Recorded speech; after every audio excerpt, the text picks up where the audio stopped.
But in reality, the main emphasis of the KGB is not in the area of intelligence at all.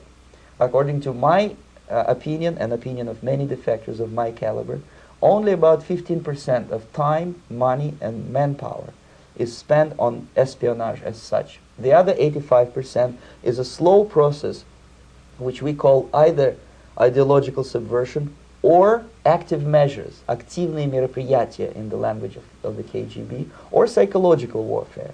What it basically means is to change the perception of reality of every American to such an extent that despite of the abundance of information, no one is able to come to sensible conclusions in the interests of defending themselves, their families, their community, and their country. It's a great brainwashing process which goes very slow, and it's divided in 4 basic stages. The first one being demoralization. It takes from 15 to 20 years to demoralize a nation. Why that many years? Because this is the minimum number of years which requires to educate one generation of students in the country of your enemy, exposed to the ideology of the enemy. In other words, Marxism-Leninism ideology is being pumped into the soft heads of at least 3 generations of American students without being challenged or counterbalanced by the basic values of Americanism, American patriotism. The result you can see. Most of the people who graduated in the 60s, dropouts or half-baked intellectuals, are now occupying the positions of power in the government, civil service, business, mass media, educational system. You are stuck with them. You cannot get rid of them. They are contaminated. They are programmed to think and react to certain stimuli in a certain pattern. You cannot change their mind, even if you expose them to authentic information, even if you prove that white is white and black is black, you still cannot change the basic perception and the logic of behavior.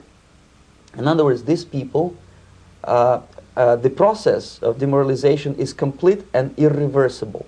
To get rid society of these people, you need another 20 or 15 years to educate a new generation of patriotically minded and common sense people who would be acting in favor and in the interests of the United States society.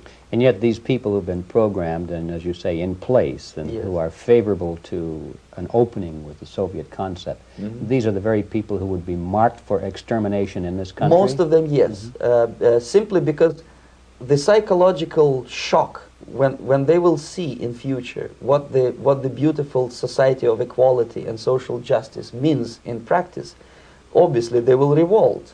They will be very unhappy, frustrated people.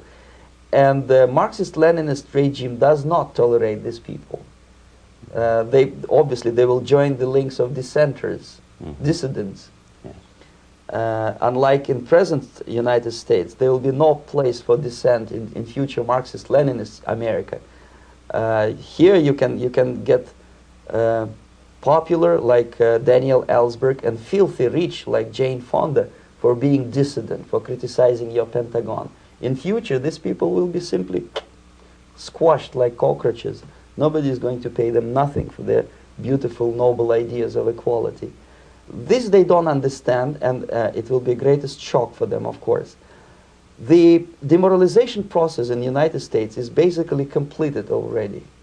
For the last 25 years, actually it's overfulfilled, because demoralization now reaches such areas where previously not even Comrade Andropov and all his experts would even dream of such a tremendous success. Most of it is done by Americans to Americans, thanks to lack of moral standards. As I mentioned before, exposure to true information does not matter anymore. A person who was demoralized is unable to assess true information. The facts tell nothing to him.